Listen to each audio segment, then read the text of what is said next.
To convert a PDF to a vector format, an online solution can be utilized. Start by opening a web browser and searching for a conversion website, such as cloudconvert.com. On the main screen, click on the Select Files option, which will prompt a pop-up window to appear. From this window, select the PDF file and click Open. Next, choose the output file format by clicking on the More button and placing the cursor on the Vector section, where 3 options will be available. Select the desired format.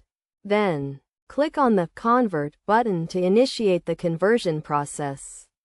Once the process is complete, click on the Download button to retrieve the vector file. This process allows for a straightforward conversion of PDF files to vector formats using online tools.